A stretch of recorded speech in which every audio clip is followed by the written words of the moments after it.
vous, bienvenue dans ce nouvel Bizenpa Live. Hello tout le monde. Enregistré depuis Anglais de Pays Basque.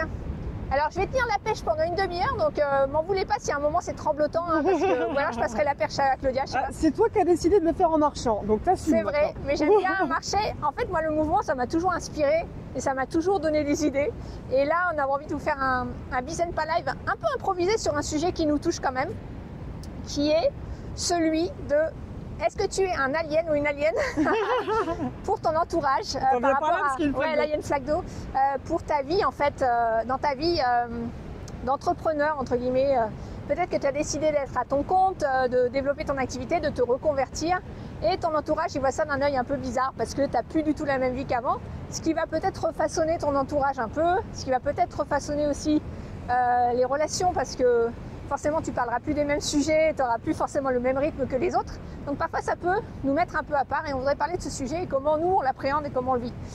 Donc, si tu ne nous connais pas encore, j'y vais. Allez, vas-y. Donc Claudia Jaunet, société AcroWeb. Donc je suis coach du web, j'aide les entrepreneurs à avoir une visibilité sur le web, notamment en mettant en place des outils comme le site internet mais sans aucune connaissance technique. Yes. Mon rôle c'est vraiment de vous simplifier la tâche, enfin de te simplifier la tâche et d'avoir des sites ultra simples et surtout qui soient efficaces. Et donc moi je m'appelle Cécile Amiel, je suis coach business et je t'accompagne si tu veux développer ton activité de service dans le domaine du bien-être particulièrement que j'affectionne. Et je t'aide sur la partie com et marketing pour que ce soit vraiment correspondant à ton essence et que tu puisses en vivre. Donc aujourd'hui on va vous parler de ce sujet d'alien. On est tous un peu l'alien de quelqu'un en vrai. Mais moi je le ressens plus particulièrement depuis quelques années.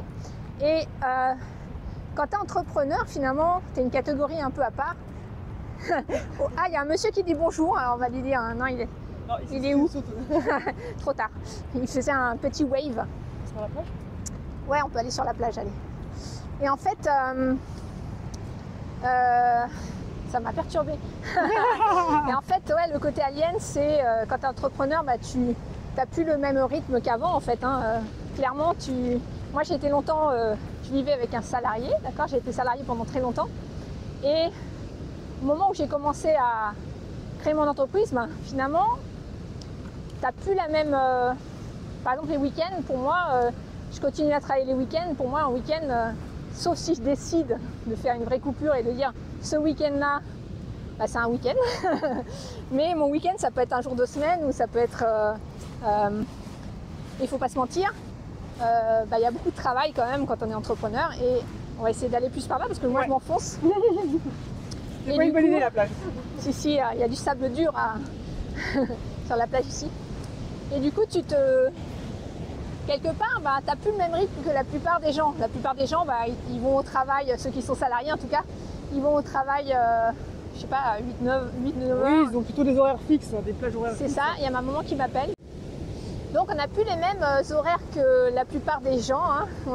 Peut-être on va faire nous on va travailler selon notre rythme à nous, comment on se positionne et souvent on travaille peut-être plus que quand on est salarié. Et du coup autour de nous les gens ils ne comprennent pas forcément et c'est ça qui n'est pas forcément évident. C'est que parfois on va travailler en décalé. Toi je sais que tu aimes bien travailler le soir souvent. Et en fait moi ce que j'aime beaucoup, voilà, j'aime le sport, j'aime beaucoup faire du sport tous les matins. Voilà, je vais faire de la rando, du surf, etc. Et s'il faut bosser jusqu'à 3h du mat parce que j'ai un projet à rendre, c'est pas un souci. Mais c'est vrai qu'en général, le début de la matinée, je le consacre à moi, voilà, c'est comme ça, pour justement être bien et être performante par la suite. Et ça, c'est quelque chose que j'ai pas tout le temps fait. Pourquoi? Parce que dans mon entourage, ça titillait un peu. Ouais. C'était du style, tu pars en rando, t'en fous pas une. Je vais être honnête, hein, ouais. Voilà. Sauf qu'à côté de ça, les gens ils ne voyaient pas ce qui se passait le soir ou le week-end. Voilà, c'est ma façon de vivre. Le fait de faire du sport, j'en ai besoin. Ça me permet d'être performante par la suite. Mais pendant un moment, ce regard des autres et ces réflexions, ce côté alien, comme tu as dit, ont fait que j'étais plus moi-même et j'ai arrêté de le faire. Et du coup, j'étais pas performante dans mon travail. Ah oui. Donc, il y a un moment donné, je me suis dit, mais si j'ai choisi d'être entrepreneur, c'est pour cette liberté. En plus, j'adore mon métier, j'adore ce que je fais, je suis passionnée. Donc, à un moment donné, sois toi-même. Mais ça n'a pas été une phase facile. C'est pour ça que ce sujet est intéressant. Parce que ce côté alien, ben, je l'ai vraiment ressenti à un moment donné, avec pas mal de réflexions dans mon entourage. Et sauf que oui, c'est ma façon d'être, c'est ma façon de travailler. Et que bah, s'il y a besoin de bosser le week-end, je bosse le week-end. S'il y a besoin de bosser tard le soir, je bosse tard le soir. Ouais. C'est comme ça. J'ai pas d'horaire. J'ai pas d'horaire. En plus, moi, la différence, c'est que j'ai pas... voilà, je serais un praticien humain, un sophrologue, j'aurais mes clients en face à face, etc. Moi, le côté est un petit peu différent quand même. Même si j'ai des rendez-vous clients, j'ai aussi beaucoup de travail individuel à faire moi-même. Donc je peux planifier mon travail comme je veux. Ouais. Mais ouais, tu peux planifier comme tu veux. Et bon, moi, c'est pareil, en ayant la majorité de mon activité en ligne, c'est pareil. D'ailleurs, vous pouvez aussi, hein, si vous êtes entrepreneur dans le bien-être, vous pouvez toujours très bien créer des accompagnements, des parcours qui font que vous avez des gens à distance, sur Zoom par exemple, enfin en visioconférence, et vous pouvez les accompagner à distance. Vous pouvez aussi faire du présentiel et avoir envisager votre parcours comme vous le voulez à partir du moment où vous créez envisager votre activité avec des horaires comme vous les entendez. Si vous créez des parcours, c'est-à-dire des gens, vous fixez les rendez-vous quand vous l'avez envie, vous allez façonner votre activité au niveau emploi du temps comme vous en avez envie. Contrairement au fait d'avoir un cabinet avec des ventes de séances horaires, où là vous devez remplir à fond votre agenda pour pouvoir avoir suffisamment d'activités et de clients en fait. Donc c'est un peu différent parce que vous facturez plus cher si vous faites un parcours et vous pouvez vraiment structurer votre emploi du temps comme vous voulez. Donc mais nous on a cette flexibilité en fait de pouvoir travailler de n'importe où et c'est ce qu'on aime dans notre activité, c'est pour ça qu'on le fait en partie. Hein. Moi ce que je ressens par rapport à ça, c'est vraiment le côté où quand on est entrepreneur, finalement ça nous permet d'embrasser cette alien en nous, cette façon d'être différente. Parce qu'on peut être un peu plus qui on est. Par exemple, moi, toi tu travailles tard le soir, moi c'est un truc que j'aime pas faire. Moi je travaille plutôt tôt le matin et je suis beaucoup plus performante le matin. Et je suis plus du matin que du soir, tu vois. Et moi je me lève souvent tôt et par exemple 2 fois par semaine je vais courir. Et je vais courir à 6h, enfin je me lève à 6h, en gros je vais courir à 7h moins 10, je suis sur le lieu où je vais courir en fait. Oui. Et évidemment, l'hiver, il fait nuit. Et il y a souvent des gens de mon entourage, même des entrepreneurs que je connais, qui m'ont dit mais ça les fait rire. Ils trouvent ça un peu. Enfin, eux, ils le feraient pas, par exemple. Oui, on a un rythme qui peut être particulier et qui peut être en effet considéré comme alien, mais c'est aussi notre façon d'être, quoi. Ouais, et donc, c'est ok en fait. J'ai envie de dire, justement, si tu es entrepreneur, c'est pour pouvoir embrasser toutes ces facettes de toi et avoir la vie que tu as envie de mener. Moi j'ai un petit côté aussi, ermite, mine de rien, même si j'adore discuter avec des gens, mais discuter dans des grandes communautés, être tout le temps sur les réseaux, parler avec des gens que je connais pas, en fait c'est pas trop mon truc. Et ma vie, du coup, je l'ai façonnée pour que j'ai finalement une activité qui me ressemble plus. Donc par exemple, dans notre offre Business Zen, on accompagne des petits groupes et moi j'aime bien cette proximité, le côté où on a des rendez-vous réguliers avec des gens avec qui on lie des liens et une forme de profondeur qu'on n'aurait pas si on avait une usine à gaz avec plein de monde qu'on ne connaît pas en fait, qui sont juste des adresses email derrière un écran, tu vois. C'est le côté où tu façonnes finalement l'activité qui te ressemble. Et si tu te sens différente ou différent, plus tu vas embrasser ça, plus tu vas te sentir à ta place, plus tu vas faire finalement quelque chose que tu aimes et aussi plus ça va fonctionner. Et parfois ça met du temps, c'est ça qui peut être challengeant à se mettre en place, mais plus tu vas le faire, plus tu vas trouver cet alignement qui est super important en vrai.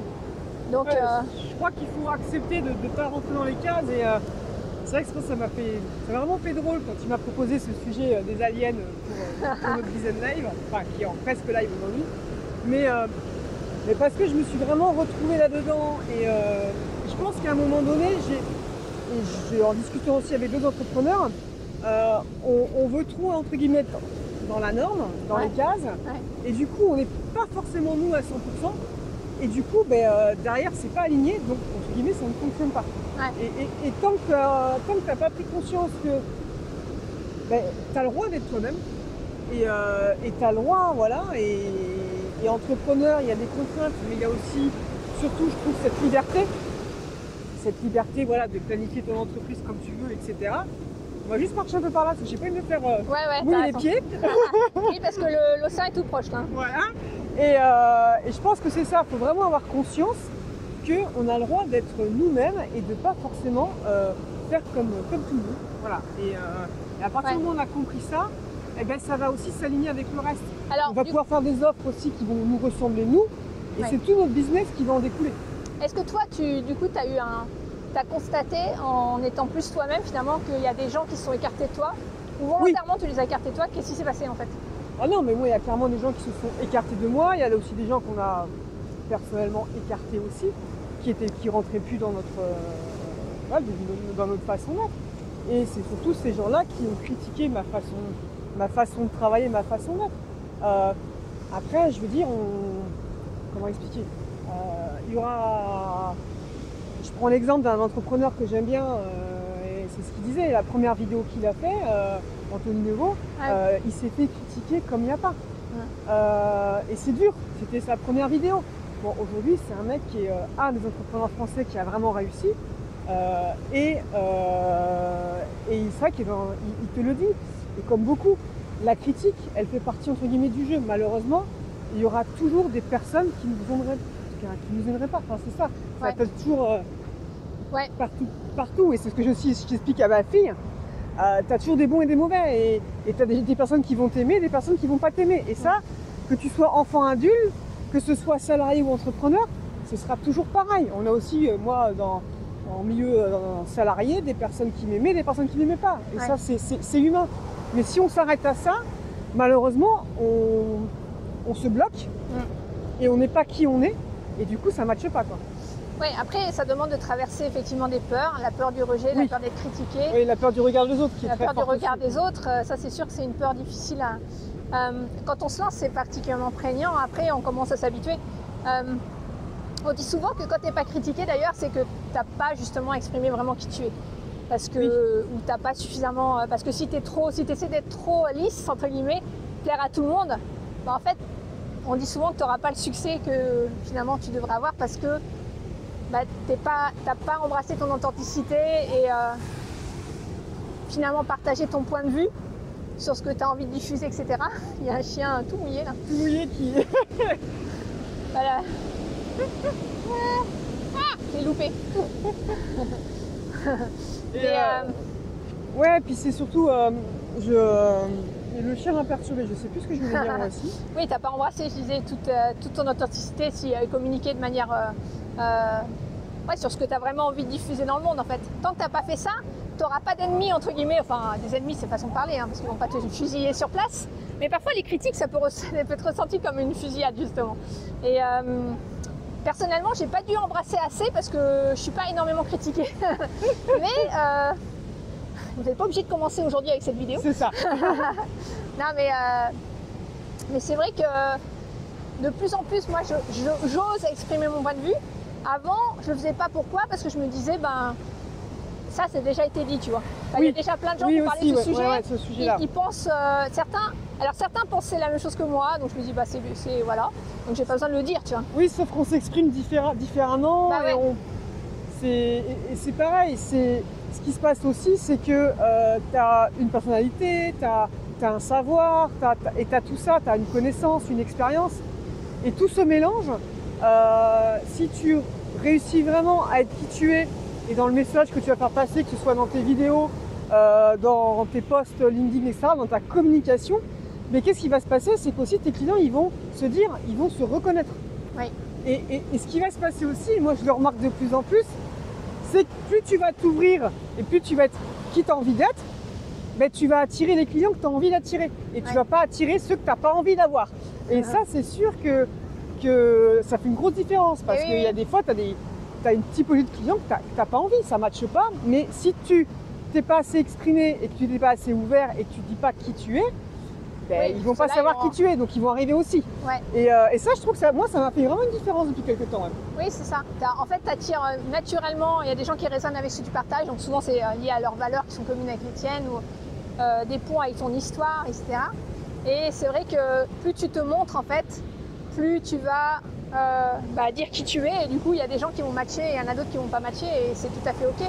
Mais c'est vrai que ça demande aussi de se détacher de ce regard, justement, parce que parfois on peut être un peu accro, justement, associer sa propre valeur personnelle à ce que pensent les gens de nous. Oui, ça c'est encore autre chose. C'est-à-dire, si les gens m'aiment bien, ça veut dire que je suis quelqu'un qui va les aider, qui est bien, etc. Si les gens m'aiment pas, c'est que je fais pas les choses assez bien, alors que ça n'a rien à voir, ça leur appartient d'une certaine manière. Et même en tant que, tu vois, ça c'est un truc sur lequel je suis même en train de travailler encore aujourd'hui, tu vois, le côté où quand on accompagne des clients, moi quand il y a un client qui n'a pas les résultats qu'on avait vus ensemble au départ, souvent je me remets vachement en question en vrai. Je me dis, je suis nulle, j'ai pas pu l'accompagner où il veut. Et en fait, en discutant avec d'autres personnes, parfois, quand on parle de la situation, on se rend compte que quand tu as un client et un fournisseur qui est sur moi, le coach, il faut qu'il y ait un engagement des deux. Parce que toi, tu as une obligation de moyens, et si la personne ne fait rien derrière ou elle passe pas à l'action parce qu'elle a ça peut pas marcher non plus. Et ça, c'est vachement dur, je trouve, quand... de pas associer, de pas remettre en cause sa valeur. Quand il n'y a pas le résultat derrière. Quand il n'y a pas le résultat derrière. Et moi, c'est quelque chose qui me challenge pas mal, et je sais que en même temps, tu peux pas raisonner comme ça, parce que ça veut dire que le jour, c'est pas sain en fait. Parce que le jour où effectivement tu arrives à accompagner les gens, tu es un peu considéré comme le demi-dieu ou la demi-déesse. Ça n'a pas de sens, tu vois. Donc la personne, c'est parce qu'elle a fait son chemin et que c'est cool pour elle, tu vois. Après, comme dans toute... Bon là, c'est vrai que c'est du coaching, donc c'est plus particulier, mais comme dans toute prestation, tu as aussi le client qui doit faire aussi un pas. S'il n'en fait pas, ça ne peut pas marcher. Non, mais clairement. Après, savoir se remettre en question, c'est bien aussi. Et de savoir se dire, ok, là, c'est pas moi, c'est vraiment le client qui n'a pas avancé aussi, quoi. Ce qui est intéressant, c'est de se dire, c'est quoi finalement dans les moyens que je fournis qui pourraient encore améliorer la situation, parce que là c'est ma responsabilité. Par exemple, on en discutait tout à l'heure, on se disait que dans l'accompagnement business zen, on voudrait ajouter un point de comment dire, pas de contrôle, mais un jalon en fait dans la formation, plusieurs jalons qui font que les clients, ils ont besoin d'avoir accompli certaines choses à certains moments. Et même si on le fait, mais on n'est pas derrière eux à leur dire est-ce que ça t'as fait ça à tel moment, pour s'assurer un max qu'ils fassent ça. Ça ne veut pas dire que tous vont le faire à 100%, mais il y a des choses à mettre en place. Et voilà, donc ça, plus de deadline, etc. Ouais, et on peut le faire de manière ludique, tu vois. Donc ça, c'est notre responsabilité. Et d'un autre côté, évidemment, si le client ne s'engage pas, ça ne peut pas marcher. Je ne sais même plus comment on arrive à ça. Je ne sais pas, on a un petit peu dévié des aliens, mais... oui et non, parce que... Oui, ça en fait partie aussi, la remise en question quand tu es entrepreneur.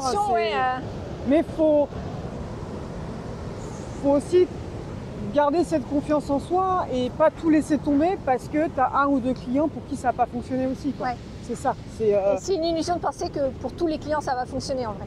Parce que on pourrait se dire qu'on fait le maximum évidemment pour que ça arrive, mais avoir 100% de clients qui passent à l'action et qui implémentent tout ce que on met en place ensemble et qui ont les résultats, c'est un peu, je pense, une illusion de penser ça. Si tu regardes vraiment les choses dans tous les programmes, moi combien de fois, déjà la première en tant qu'élève, j'ai acheté parfois des formations et je suis pas allée au bout, tu vois. Et c'était pas la faute du formateur en vrai.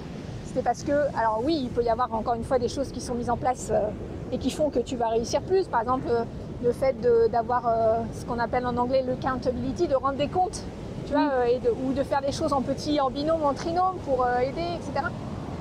D'avoir des points de contrôle, des trucs d'auto-évaluation. Mais il y a un moment où si la personne ne fait pas, c'est sa responsabilité entre guillemets. Et quand je dis sa responsabilité, c'est pas une histoire de culpabilité, hein. C'est plus le côté où peut-être que j'ai des blocages qui font que j'arrive pas à passer à l'action, peut-être que j'ai des croyances limitantes. C'est important parfois de venir les challenger, tu vois.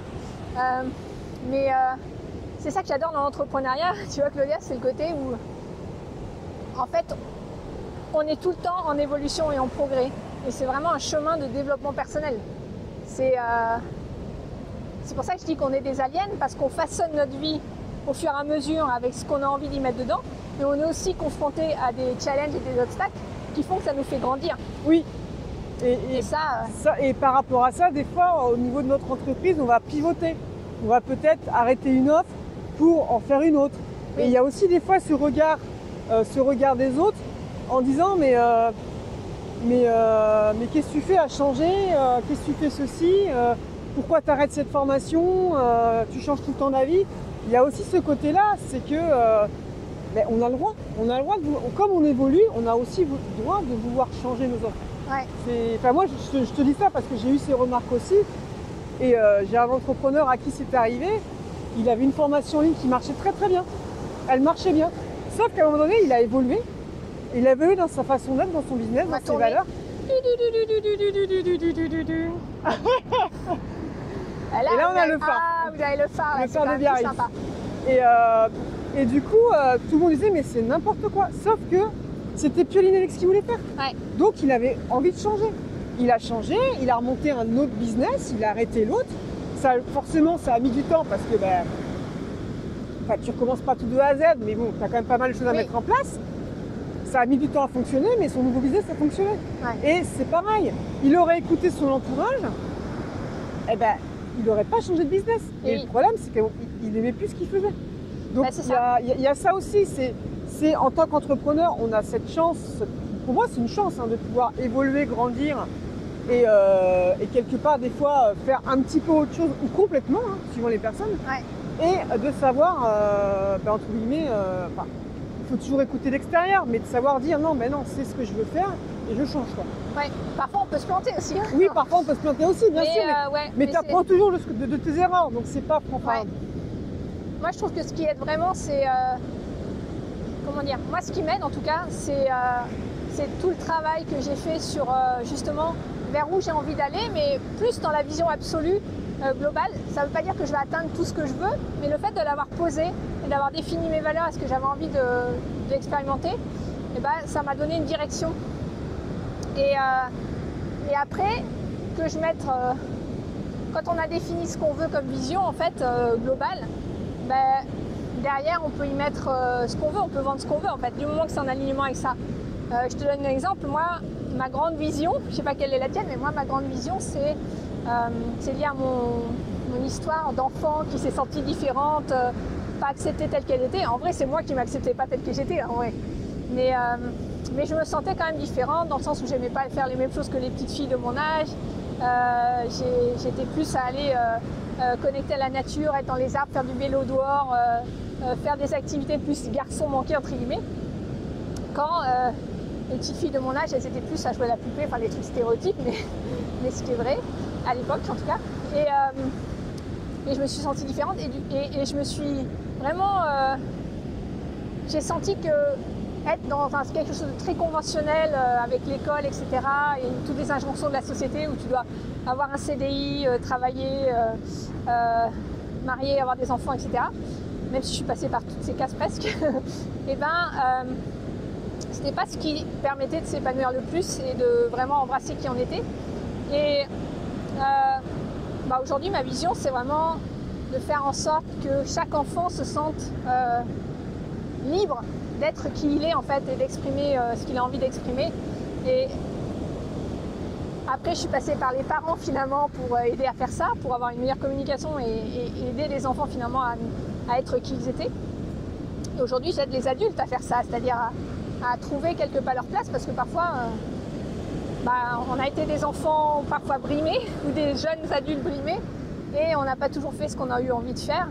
Et quand on se reconnecte à ses dons, à ce qu'on a envie d'exprimer dans le monde, moi j'adore à travers le marketing faire ça, c'est-à-dire permettre aux gens finalement d'être un peu plus qui ils sont, d'intégrer toute leur singularité, leurs facettes dans une activité qui leur ressemble, avec un marketing qui leur ressemble, en faisant quelque chose dans lequel ils s'épanouissent. Ça, c'est ma grande vision. Ouais, et puis c'est super intéressant ce que tu dis parce qu'on a des fois tendance à vouloir différencier le côté pro et le côté perso. Et là, avec ce que tu viens de dire, on se rend bien compte qu'on ne peut pas le différencier. Non. C'est-à-dire que nous, nos valeurs, nos croyances et tout ça, ça va aussi s'intégrer dans le côté pro. Et on peut pas dissocier les deux. Et je sais que moi, j'ai beaucoup dissocié les deux pendant longtemps. Et du coup, j'ai toujours voulu rentrer dans le moule, dans les cases, etc. Alors que c'est pas moi. Alors c'est justement, comme le côté différent et tout, voilà, je me retrouve complètement là ce que tu as dit tout à l'heure. Et il faut bien comprendre qu'en tant qu'entrepreneur, si vous ne travaillez pas sur qui vous êtes, votre pourquoi, vos valeurs, votre vision, et votre vision à court, moyen, long terme, en tant qu'entrepreneur, mais aussi en tant que personne, ça ne fonctionnera pas. Il faut vraiment matcher les deux. C'est hyper important de lier ces deux côtés pour avancer, quoi. Ouais, et alors, moi je connais des entrepreneurs qui s'oublient un petit peu à travers le process. Oui, il y a ça aussi, oui. Parfois, ils le payent cher, quoi. Soit en burn-out, soit... Enfin, ça finit souvent pas très bien, en vrai. Parce que... moi, en tout cas, l'entrepreneuriat, je le vois vraiment quelque chose de très long terme. C'est-à-dire, je me vois pas faire autre chose, mais... Parce que j'ai l'impression d'être un bébé entrepreneur, en vrai. Dans le sens où... même si ça fait 11 ans que j'entreprends, mais... J'ai tellement à découvrir, on a tellement à découvrir sur soi et sur notre fonctionnement, à faire péter des croyances qu'on a limitantes. Moi, j'en découvre tous les jours. Là, en ce moment, je fais un programme sur l'argent. C'est vrai que au fur et à mesure des questionnements, je me rends compte que j'ai beaucoup de croyances limitantes là-dessus, alors que je pensais pas en avoir tant que ça, en vrai. Mais en fait, on arrive à déceler des choses qui datent d'il y a longtemps, de l'enfance, etc. Et c'est super intéressant. Les questionnements qu'on peut avoir personnellement, c'est ça, de se dire que c'est ça qui va débloquer finalement des choses dans notre activité professionnelle, dans notre business. Les deux sont vraiment liés. Ouais, et on le sait, mentalement, on le sait, on oublie tout le temps. Mais le vivre, c'est encore autre chose, tu vois. Le vivre et faire ce travail-là. Et c'est pas... tant qu'on l'a pas fait, en fait, on peut se retrouver coincé à des paliers et pas comprendre pourquoi on n'arrive pas à avancer, chercher de nouvelles stratégies, et